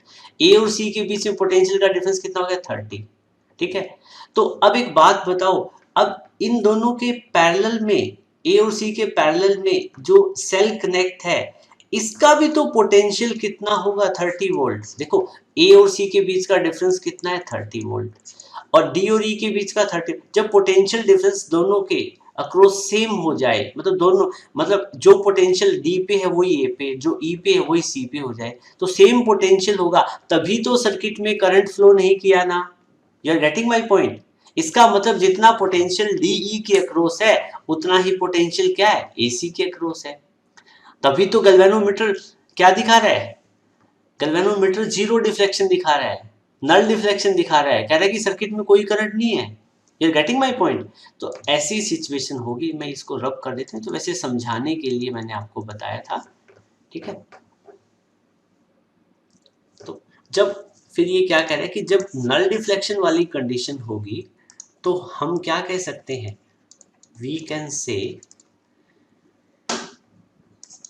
कैन से कि potential difference across AC point है, वो किस पोटेंशियल डिफरेंस बिटवीन एसी है, वो पोटेंशियल डिफरेंस बिटवीन डीई के इक्वल होगा। ठीक है, डी और ई के बीच में पोटेंशियल डिफरेंस कितना है? जितना सेल का ईएमएफ है, जितना सेल का ईएमएफ है। अब आप कहोगे ये आर के अक्रॉस है, इसमें से कुछ करंट पास करेगा तो क्या इसके अक्रॉस ड्रॉप नहीं करेगा? जब सर्किट में करंट ही नहीं है, ये तो वो कंडीशन है ना। ये कब की बात कर रहे हैं? At null deflection. Null deflection में से यहाँ पे कितना करंट फ्लो करेगा? जीरो करंट फ्लो करेगा। ठीक है, तो यहाँ तो कोई ड्रॉप होगा ही नहीं, तो पोटेंशियल कितना है, E1 कितना है, E1, पोटेंशियल डिफरेंस कितना बना, ये E1, ये हमने यहाँ पे लिख दिया है। AC के अक्रॉस कितना पोटेंशियल डिफरेंस है, बताओ AC के अक्रॉस कैसे फाइंड आउट करोगे, ठीक है। अब एक बात बताओ, मैंने आपको बताया था कि इस वायर का कुछ ग्रेडियंट होगा क्या, इस वायर का आप यहां पे लिखोगे since K is potential gradient of wire, और वो कैसे निकाला था आपने, K को आप क्या लिख सकते हो, E/L, K को आप क्या लिख सकते हो, E/L, ध्यान दो, यहाँ से K की वैल्यू आपको निकालनी हो तो K को हम E/L लिख सकते हैं ना, K को E/L लिख सकते हैं, बिल्कुल, ठीक है। तो अब एक बात बताओ, हमें निकालना है पोटेंशियल डिफरेंस, तो मैं इसको A और C के बीच में पोटेंशियल डिफरेंस कितना हो जाएगा, देखो आपने फॉर्मूला पढ़ा हुआ है, आपको याद हो तो V/L को हमने K लिखा था, ठीक है, तो V की वैल्यू निकालनी हो तो KL हो जाएगी, यहाँ पे लेंथ कितनी है L1, तो लेंथ L1, और V कितना है, potential difference between AC, potential difference between AC, तो पोटेंशियल डिफरेंस बिटवीन AC को हम क्या लिख देंगे, KL1, क्या लिख देंगे, KL1, बस यही पॉइंट समझने वाला था इसमें, ठीक है। और उसके बाद में K की वैल्यू को आप क्या लिख सकते हो, थोड़ा और फर्दर मॉडिफाई करके लिखना चाहो तो K को आप लिख दोगे E/L into L1 is equal to E1, ठीक है। तो अब एक बात बताओ, आपको निकालना क्या था, हमारा मोटिव ये था E1 की वैल्यू निकालना, तो एक बात बताओ, आपको E सेल का EMF पता है जो आपने कनेक्ट कर रखा है, डेफिनेटली, पूरी वायर की लेंथ पता है, डेफिनेटली, और आपको ये भी पता है L1 लेंथ क्या है, A पॉइंट से C पॉइंट के बीच का डिस्टेंस कितना है, तो ये सारी वैल्यू पता है, तो आप अब आपको वैल्यू किसकी मिल गई, E1 की वैल्यू किसकी मिल गई, E1 की। तो इस तरीके से आपने क्या किया, पोटेंशियोमीटर की हेल्प से, नल डिफ्लेक्शन मेथड से अननोन सेल का EMF फाइंड आउट कर लिया। ओके बेटा, इसके बाद में आप एक पॉइंट नोट कर लें, नोट, देखो E/L क्या रिप्रेजेंट कर रहा था, अभी आपने देखा था E/L पोटेंशियल ग्रेडियंट को रिप्रेजेंट करता है, किसको रिप्रेजेंट करता है, पोटेंशियल ग्रेडियंट को, ये E/L, तो इस किसी भी वायर के लिए जब हम, कोई एक वायर है उसकी लेंथ कांस्टेंट है, उसके क्रॉस आपने जो बैटरी कनेक्ट कर रखी है, वो ये जो हम पोटेंशियोमीटर में जो सोर्स इसको बोलते हैं, ये जो सेल होता है ना, इसको सोर्स EMF, ठीक है, तो इसका पोटेंशियल डिफरेंस हम कांस्टेंट रखते हैं, फिक्स रखते हैं, मतलब ये एक ऐसा सोर्स होता है जिसकी EMF क्या रहे, कांस्टेंट, तो ये दोनों कांस्टेंट है, तो इनका रेशियो क्या मिलेगा, K कांस्टेंट, तो एक तरीके से E/L आप लिखोगे, लिखो V नो, ये वाला पॉइंट है ना, अच्छे से समझना है क्योंकि नेक्स्ट टॉपिक में यही काम आएगा, V know E/L is equal to क्या होता है, K, ठीक है। सो आपको पता है E1 की वैल्यू आपने कितनी फाइंड आउट की थी, E/L is equal to E/L into L1, तो आप इसको क्या लिख सकते हो, E1 is equal to KL1, ठीक है। अब ये इक्वल टू का सिंबल, उसको प्रोपोर्शनलिटी में भी तो कांस्टेंट कर सकते हैं, तो आप इसको ऐसे लिख सकते हो, EMF is directly proportional to L1, मतलब क्या है, ये कॉन्सेप्ट बहुत अच्छी बात बता रहा है, कह रहा है कि आप जोकी को जितना, जैसे ये जोकी है, इसको जितना आप इधर बी जोकी को आप इस पे मूव करवाओगे, जैसे हम बी पॉइंट की तरफ जितना ज़्यादा चलेंगे, उसका मतलब इस सेल का EMF उतना ही ज़्यादा होगा, जितना ये पॉइंट सी ए के क्लोज होगा, उसका मतलब ये जो आपको सेल मिला था अननोन, उसकी EMF उतनी ही कम होगी, you are getting my point, तो EMF of cell E1 directly proportional किसकी होगी, L1 के, ये E1 लिख दो, ठीक है। तो अब ये वाला कॉन्सेप्ट आपको याद रखना है, ठीक है। अब आप लिखो आगे, नेक्स्ट आपके पास में comparison of EMF of two cell, भाई आपके पास में दो सेल है, एक का तो EMF E1 है और दूसरे सेल का EMF कितना है, E2, दो सेल है, ठीक है बेटा।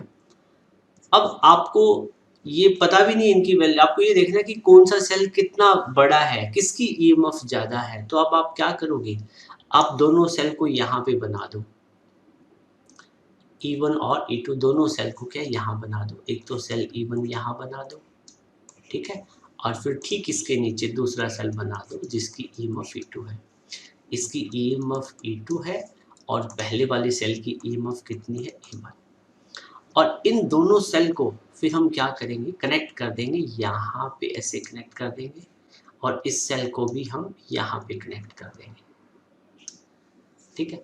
और फिर हम क्या करेंगे, ये जो सेल है इसको आगे फर्दर हम किसके साथ कनेक्ट करेंगे, हमारे पास एक यहाँ पे की लगा देंगे, क्या लगा देंगे, की। एक तो की K1 है और दूसरी की क्या चीज़ है, K2, और दोनों की यहाँ पे कनेक्ट है। फिर इस की के साथ में गैल्वेनोमीटर है और गैल्वेनोमीटर के साथ में जोकी है, गैल्वेनोमीटर के साथ में जोकी है, ठीक है। अब देखो मेरे पास क्या है सिचुएशन, अब आप क्या करते हो, if cell of EMF E1 is connected, इस सर्किट में आपने क्या कर दिया, पहले E1 सेल को कनेक्ट कर दिया, तो अब आप क्या करोगे, E1 को इस की K1 को क्लोज कर दोगे और K2 क्या रहेगी, ओपन। जब E1 ईएमएफ सेल कनेक्ट करोगे, वो सेल है जिसकी ईएमएफ E1 है उसको कनेक्ट करोगे, तो आप क्या करोगे, K1 की को तो क्या रखोगे, क्लोज, और K2 को क्या रखोगे, ओपन। तो करंट का पाथ क्या होगा, जो पोटेंशियल डिफरेंस जो सेट होने का पाथ होगा, अब एक तरीके से सिर्फ ये वाली की कनेक्ट है, सॉरी ये वाला ये सेल है ये कनेक्ट है, E2 कनेक्ट नहीं है क्योंकि इसकी तो की ओपन है, ठीक है ना, यहाँ तो सर्किट कंप्लीट ही नहीं है। तो अब इस केस में हम क्या करेंगे, करेंगे क्या, आपको ये जो पॉइंट है हम अज्यूम कर लेते हैं कि यहाँ पे एक सी पॉइंट था, जो कि को आप इधर इस वायर पे मूव करोगे तो गैल्वेनोमीटर डिफ्लेक्शन दिखाएगा, फिर अल्टीमेटली इस वायर पे एक पॉइंट सी मिलेगा जहां पे क्या है, आपको जो डिफ्लेक्शन है मतलब वो नल मिलेगा, ठीक है। तो जब ऐसा होगा तो लिखो at C if galvanometer shows null deflection, galvanometer क्या दिखाएगा, नल डिफ्लेक्शन या जीरो डिफ्लेक्शन। तो उस केस में क्या होगा, तो उस केस में आपको पता है जब गैल्वेनोमीटर नल डिफ्लेक्शन दिखाता है, ईएमएफ सेल की E1 है, तो E1 ईएमएफ डायरेक्टली प्रोपोर्शनल क्या हो जाएगी, लेंथ के, लेंथ कितनी, ए पॉइंट से जो सी की मिली, मैं कह रहा हूँ कि इस केस में हमें लेंथ कितनी मिली, L1। तो EMF fall of potential directly proportional किसके होता है, लेंथ के, अभी हमने देखा प्रीवियस कॉन्सेप्ट से यहाँ से, ठीक है। और पहले भी ये इसका प्रिंसिपल है पोटेंशियोमीटर का ये तो, कि लेंथ के साथ में वोल्टेज जो है ईएमएफ फॉल करेगा, वोल्टेज फॉल करेगा, पोटेंशियल का ड्रॉप होगा। तो इस केस में हमें L1 लेंथ मिली। फिर हम क्या करेंगे, इसी इक्वेशन को हम कैसे लिख पाएंगे फर्दर, इक्वेशन 1 है ये, इक्वेशन 1 मत बोलो अभी इसको, आप इसको कैसे लिख सकते हो, E1 is equal to KL1। अब आप बोल दो कि दिस इज इक्वेशन फर्स्ट, ये इक्वेशन फर्स्ट है। अब आप क्या करोगे, अब दूसरी सिचुएशन ले लो, अब आपको क्या करना है, K1 की को ओपन रखो, लिखो K1 की है उसको ओपन रखेंगे और K2 की को क्लोज रखेंगे, ठीक है। तो अब हम यहाँ से इरेजर लेंगे ये वाला और इस K1 की को ओपन कर देंगे। अब कौन सी की क्लोज करेंगे, अब हम की क्लोज करेंगे K2, ये वाली की क्लोज करेंगे, ठीक है। जब आप K2 की क्लोज करोगे तो उस केस में अब ये जो कनेक्शन में कौन सी सेल आ गया, वो सेल आ गया जिसका ईएमएफ कितना, E2, ठीक है। लेकिन जब ऐसा करोगे तो क्या होगा, अब आपको नल डिफ्लेक्शन सेम नहीं मिलेगा, आपको नल डिफ्लेक्शन, आपको जो डिफ्लेक्शन है वो कहीं और मिलेगा, आपको डिफ्लेक्शन पॉइंट क्या है, कहीं और मिलेगा। तो मैं कह रहा हूँ कि वो डिफ्लेक्शन मिलेगा आपको यहाँ D पॉइंट पे, कहाँ मिला, D पॉइंट पे, ठीक है, डिफ्लेक्शन मिला D पॉइंट पे।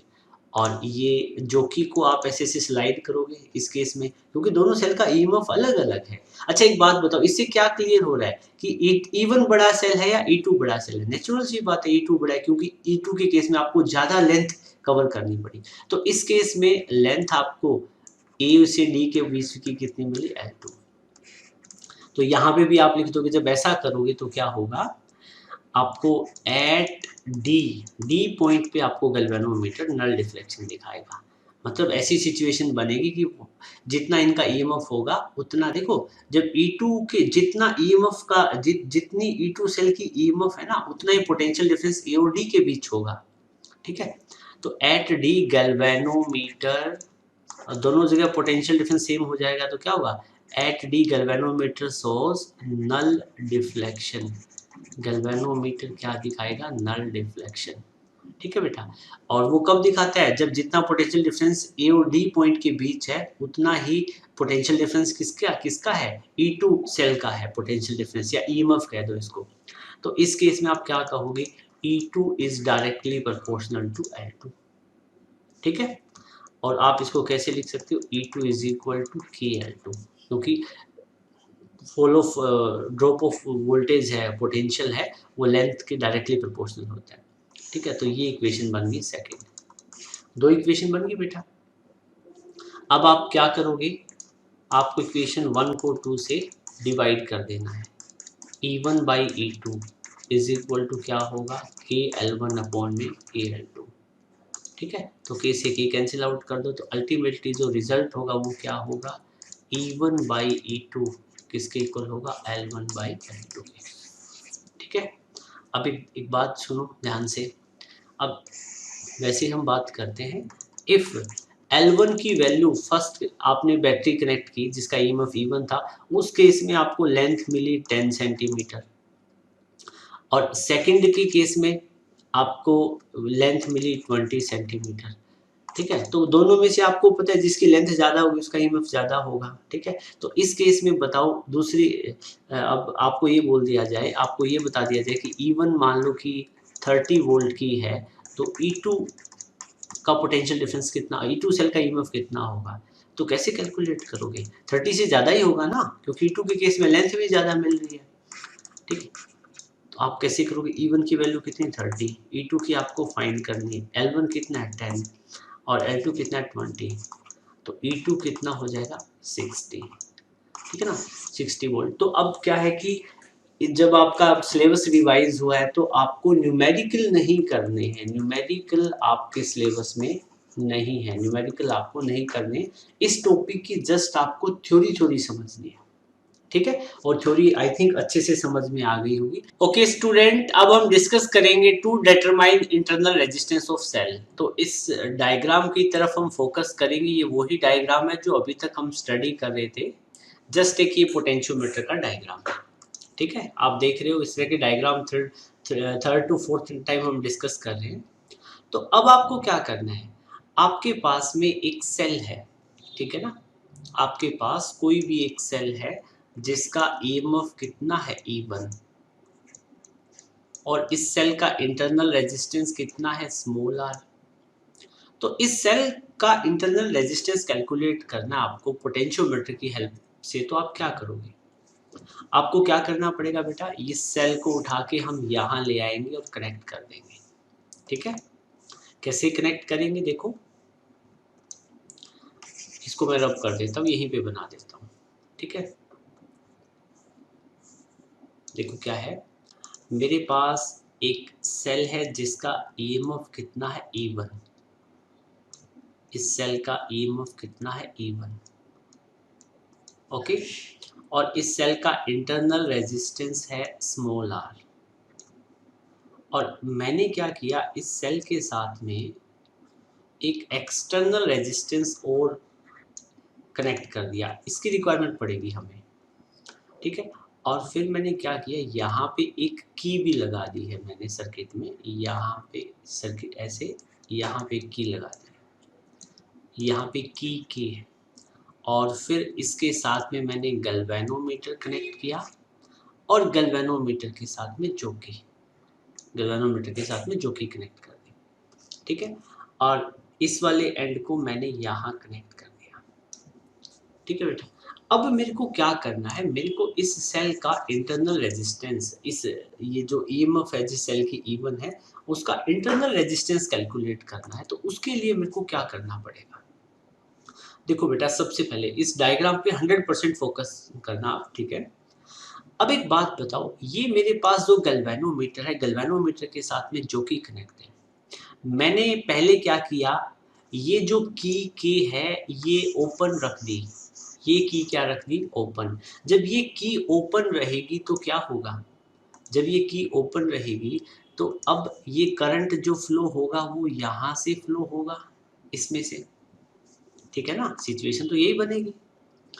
तो अब करंट फ्लो होने की, ठीक है, अब गैल्वेनोमीटर डिफ्लेक्शन दिखाएगा, बट आप क्या करोगे, आपने जोकी को स्लाइड किया और इस वायर पे एक पॉइंट कहीं ऐसे मिला आपको, ठीक है, उस पॉइंट को मैं सी पॉइंट बोल देता हूँ। सी पॉइंट पे जोकी पहुंची और गैल्वेनोमीटर ने नल डिफ्लेक्शन दिखाया, ठीक है। और ये सिचुएशन वो है जब की के ओपन है, मतलब आपका ये सर्किट कनेक्ट है, दिस वन, ये कनेक्ट। तो इसका मतलब क्या हुआ होगा कि जो पोटेंशियल ए पॉइंट पे है वही पोटेंशियल इवन बैटरी के पॉजिटिव टर्मिनल पे है, और जो पोटेंशियल सी पे है वही पोटेंशियल यहाँ बैटरी के नेगेटिव टर्मिनल पे हो गया। पोटेंशियल सेम है तो यहाँ से ये जो येलो कलर का पाथ दिख रहा है आपको, इसमें से कोई करंट पास नहीं करेगा। ए और सी पे सेम पोटेंशियल है, और बैटरी ये जो सेल आपने लगा रखा है इवन, मतलब उसके भी दोनों एंड पे सेम पोटेंशियल है। तो यहाँ से आपको क्या पता चला, यहाँ से आपको पता क्या चलता है, मैं इसको रब कर देता हूँ एक बार, ठीक है। ए से सी पॉइंट के बीच का लेंथ कितना होगा, L1, कितना होगा, L1, मैं इसको L लेंथ बोल देता हूँ, ठीक है। तो L लेंथ में आपको पता है कि पोटेंशियल फॉल होगा वो directly proportional, fall of potential होगा वो डायरेक्टली प्रोपोर्शनल लेंथ के होता है, अभी हम पढ़ रहे हैं। तो यहाँ से आपको क्या मिल जाएगा, यहाँ से आपको E1 सेल का EMF पता लग जाएगा, ठीक है ना। बड़ी इंटरेस्टिंग सी चीज है ये, मतलब इस टॉपिक में भी आपको EMF फाइंड करना पड़ रहा है। तो देखो पहली कंडीशन क्या है, पहले तो देखो आपने क्या करना है, इस आपको इस जो सेल है, जो सर्किट में मेन सेल लगा रखा है उसका ईएमएफ कितना गिवन आपको E, ठीक है। और उस वायर का लेंथ कितना है, ये जो वायर आपने लगा रखी है इस वायर का लेंथ कितना L आपने ले रखा है, ठीक है, इसका लेंथ कितना हुआ L। तो अब ये पूरी L लेंथ पे कितना पोटेंशियल डिफरेंस है E वोल्ट का, तो पर volt potential drop across this wire क्या होगा, E बाई L किसके इक्वल हो जाएगा, के, जो पोटेंशियल ग्रेडियंट बनता है, ये हम डिस्कस कर चुके हैं, ठीक है। अब हमने क्या किया, उसके बाद में सर्किट में हमने एक सेल कनेक्ट कर दिया जिसकी EMF E है, इंटरनल रेजिस्टेंस R है, और उसी के साथ में हमने की भी कनेक्ट की और एक एक्सटर्नल रेजिस्टेंस R भी कनेक्ट किया, डन। उसके बाद में हम क्या करें, की के ओपन रख रहे हैं, देखो की के हमने ओपन रखी है। तो जब की ओपन रखते हैं तो आपको मैंने बताया था कि जो है आपका सिर्फ ये वाला सर्किट कनेक्टिविटी में आएगा, ठीक है, नीचे वाला नहीं रहेगा क्योंकि ओपन है, ठीक है। तो अब उस केस में आपको पता है नल पॉइंट, सपोज करो आपको एंड पॉइंट से कुछ लेंथ पे मिल गया, कितनी लेंथ पे मिला, एट लेंथ L1 लेंथ पे आपको नल पॉइंट मिल गया, ठीक है। अब आपको पता है EMF E1 is directly proportional to L1, fall of potential, मतलब अब यहाँ पे ए और सी पॉइंट पे जो पोटेंशियल डिफरेंस है उतना ही पोटेंशियल डिफरेंस है जितना ये जो इवन ईएमएफ का सेल है उसके दोनों टर्मिनल पे है। क्योंकि नल पॉइंट का मतलब, नल पॉइंट का कहने का मतलब क्या है, मतलब सर्किट में कोई करंट नहीं है तो इस आर के क्रॉस तो ड्रॉप हो ही नहीं रहा है, ठीक है। तो आप लिख दोगे E1 is directly proportional to L1, या यू लिख दो E1 is equal to KL1, चलेगा ये, ठीक है। और मैं कह देता हूँ कि दिस इज इक्वेशन फर्स्ट। फिर मेरे को क्या करना है नेक्स्ट केस में, अब इस केस में मैं क्या करूंगा देखना, यहाँ पे जो की है इसको क्लोज कर दूंगा। अब मैं की को क्लोज करूंगा तो क्या होगा, अब फिर गैल्वेनोमीटर में जो कि डिफ्लेक्शन दिखाएगी, गैल्वेनोमीटर में जो कि डिफ्लेक्शन दिखाएगी, बट अब मैं क्या करूंगा, जब जॉकी को इस वायर पे स्लाइड करूंगा तो मेरे को कहीं यहाँ पे कोई डी पॉइंट होगा। यहाँ पे जब मैं जॉकी को लेके आऊंगा, पहले वाले पॉइंट से पीछे ही होगी क्योंकि इस रजिस्टर के क्रॉस वोल्टेज का ड्रॉप हो रहा है। तो इस यहाँ पे एक डी पॉइंट मिलेगा मेरे को, यहाँ पे एक डी पॉइंट मिलेगा। तो डी पॉइंट पे अगेन मेरे को क्या मिलेगा, नल डिफ्लेक्शन मिल जाएगा। ठीक है ना, जब की को मैंने सेकंड केस में जब मैंने की को क्लोज किया तो मेरा जो नल पॉइंट है वो कहाँ मिलेगा, एंड ए से कितनी लेंथ पे, ये जो मैं लेंथ यहाँ पे बनाना दिखाना चाहूँ तो यहाँ से ए से डी पॉइंट के बीच का लेंथ हो जाएगा L2।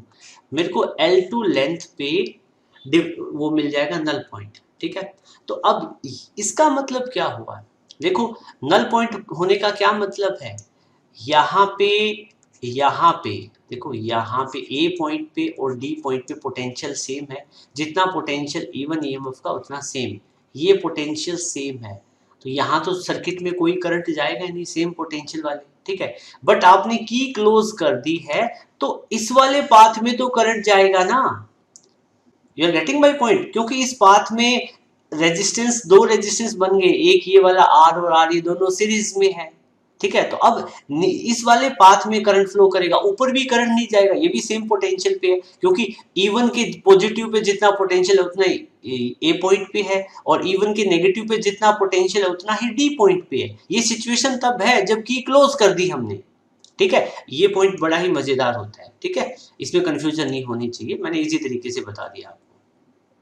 तो अब इस वाले केस में क्या रहेगा बेटा, अब जब आपको फिर क्या मिलेगा यहाँ से, जैसे पहले वाले केस में तो आपको सेल का ईएमएफ मिल गया की को ऊपर रखने से, अब आप की को क्लोज रखोगे तो आपको पोटेंशियल डिफरेंस मिल जाएगा इस आर रजिस्टर के across. You are getting my point. ठीक है, क्योंकि ऊपर वाला सेल है उसकी तो ये तो सेम पोटेंशियल पे है। ठीक है, तो अब जो वोल्टेज का ड्रॉप होगा इस आर रजिस्टर के अक्रॉस होगा।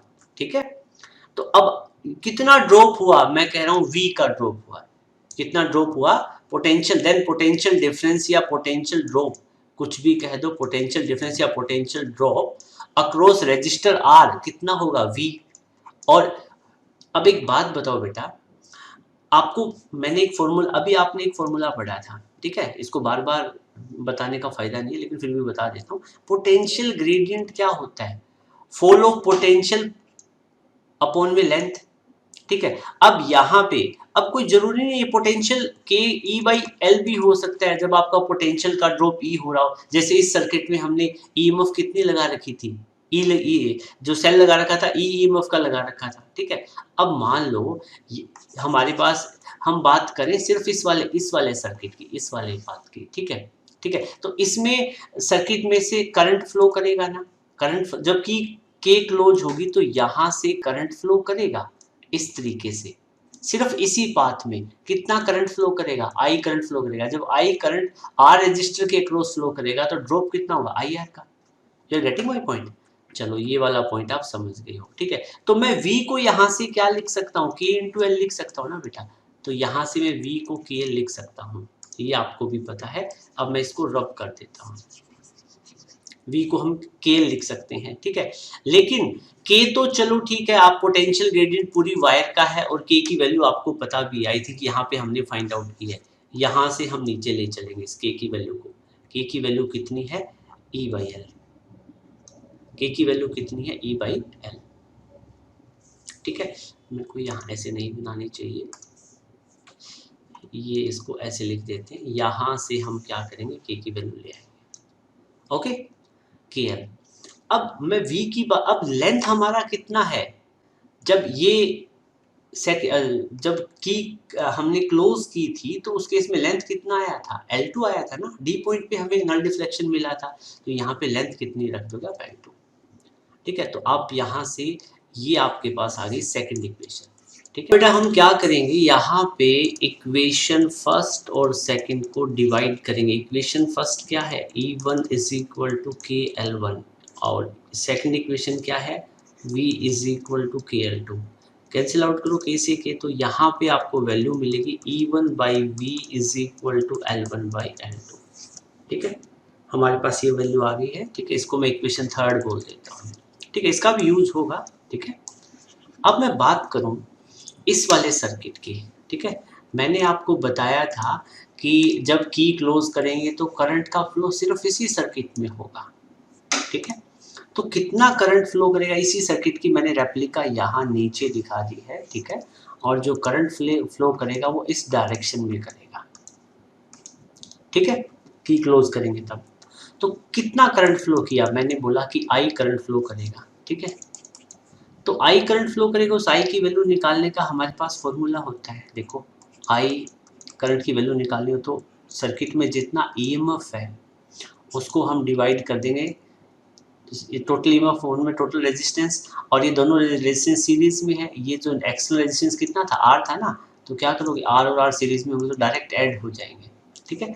उसके बाद में आप इनको यहाँ से आपको एक रिलेशन निकालना पड़ेगा, इंटरनल रेजिस्टेंस की वैल्यू फाइंड आउट करनी पड़ेगी, ठीक है। आप इसको मल्टीप्लाई कर लो एक बार, आई इंटू आर प्लस में आई आर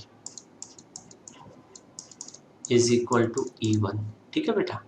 और आई इंटू आर को हम V लिख सकते हैं प्लस में आई इंटू आर प्लस में E1, ठीक है। मैं इसको यहाँ लिख देता हूँ।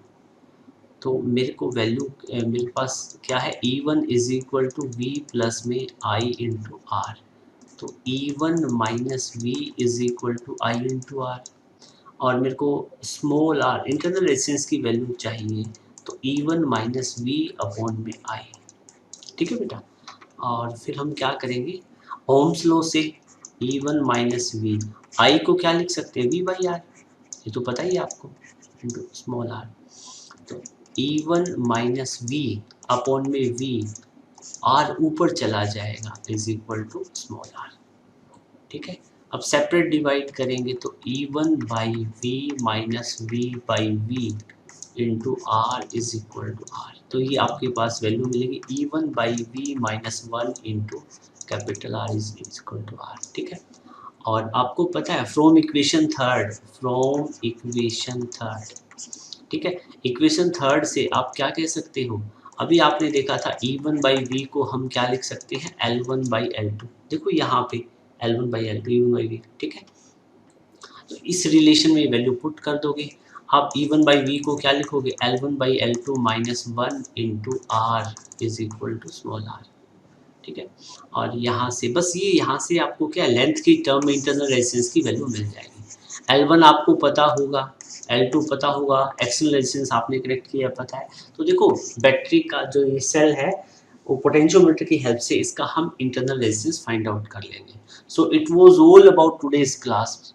सो इस वीडियो को आप अच्छे से, जो भी मैंने करवाया उसके नोट्स अच्छे से बना लेना। वीडियो आपको अच्छा लगे तो वीडियो को लाइक करना, चैनल पे नए हो तो इसको सब्सक्राइब कर देना। और नेक्स्ट वीडियो में मिलेंगे हम एक नए टॉपिक के साथ में, मतलब क्या नया चैप्टर स्टार्ट होगा हमारा। सो आज की क्लास में बस इतना ही। Have a great day ahead. Thank you.